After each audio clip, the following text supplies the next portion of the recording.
Bonjour tout le monde, dans cette nouvelle édition 3 points de bourse technique de Valoris Securities pour le 17 octobre 2022. Alors, la dernière fois, on avait signalé le fait que le MASI avait trouvé un point d'appui ici, aux alentours des 11 600, d'accord? On avait aussi signalé le fait qu'on était en train de tester la moyenne mobile courte ici, aux alentours des 11 700, mais que l'amplitude des bougies présentait des signaux quant à une poursuite de la tendance baissière plutôt que d'un affermissement du rebond aussi vers de nouveau plus haut. Alors, chose qui s'est confirmée, si vous vous rappelez bien, on avait mentionné aussi le fait qu'on allait s'appuyer sur l'analyse de Marc Telecom pour confirmer ou faire infirmer ce scénario. Alors, sur Marc Telecom, on n'avait effectivement pas pu capitaliser sur ce franchissement de cette moyenne mobile pour avoir une nouvelle bougie dont la clôture dépasse le dernier plus haut. Donc, c'était plus ou moins un signal baissier. C'est ce qui s'est confirmé à travers de nouvelles bougies qui ont amené le titre à tester le dernier support des 114. D'accord? Donc, cette configuration a pesé sur la configuration du mardi. Pour l'instant, il n'y a pas de signaux clairs quant à une fin, hein, quant à une fin de la tendance baissière. Ici, par exemple, on ne constate pas, on constate pas de fin de tendance aussi bien sur les récits que sur les MACD. D'accord? Je dirais que même si on essaie de tracer un canal ici, un canal baissier, je dirais que le point d'appui pourrait même être aux alentours des 11 200, 11 200, 11 250 points. D'accord? Alors, mais ce qu'on devrait aussi constater, c'est que par exemple au niveau de Marc Télécom, on a assisté aujourd'hui à une tentative de dépassement, mais ça a été suivi d'un refus de dépassement de la moyenne mobile courte ici aux alentours des 115. Comme vous l'avez bien constaté, déjà la présence de cette mèche est une preuve supplémentaire, d'autant plus que même si on capitalise, soi-disant capitalise sur la moyenne mobile, sur le niveau des 114, le niveau de volume ne suit pas ne suit pas cette configuration. Voilà, parce que dans un niveau clé de support, normalement, ça devait normalement simuler l'achat. Et donc, l'absence de volume est un signal plus ou moins négatif pour le reste de la semaine.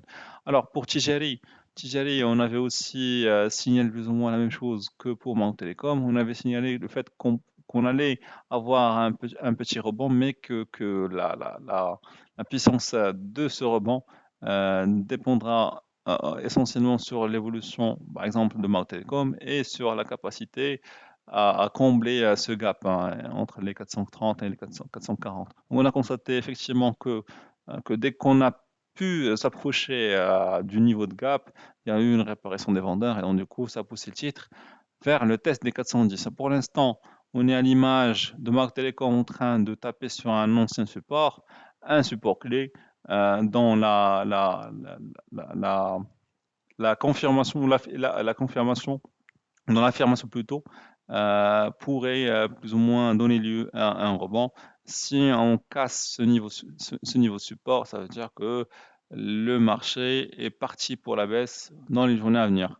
Alors pour la Farge, bon, même constat, mais avec une configuration nettement plus négative que sur les deux autres valeurs. On constate ici par exemple que le niveau de rebond a été de faible ampleur. Par exemple, si on compare par rapport à TGL ou par rapport à Mon Télécom, on a constaté ici qu'on a eu une première tentative de rebond durant la première journée de cette semaine qui a été suivie par un échec en fin de journée. D'accord. D'ailleurs, on a clôturé en dessous des derniers cours de clôture de la semaine dernière. Ça veut dire qu'il n'y a pas d'intérêt pas d'intérêt réel ou, à l'achat sur la valeur pour l'instant. D'accord? Donc, ce qui renforce le billet baissier, à moins que le marché trouve un point d'appui aux alentours des 11 300.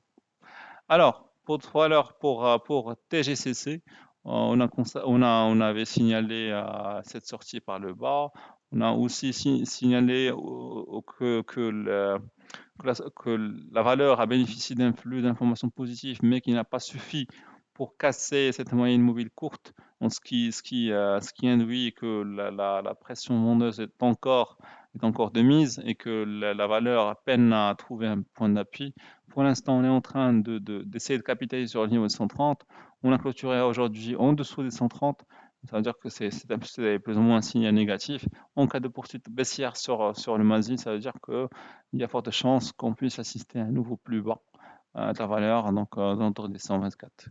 Alors, pour une dernière valeur à citer aujourd'hui, c'est Jet. Alors, Jet, certes, Jet fait partie des valeurs du secteur BTP qui ont trop pâti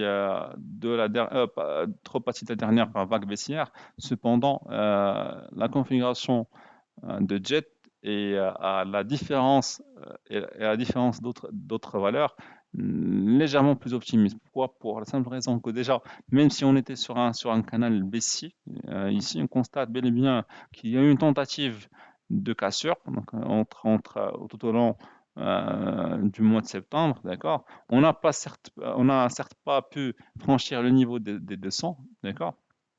Ça n'empêche que la pression vendeuse ne s'est pas acharnée malgré ce qu'on a constaté par exemple sur Lafarge et sur TGCC.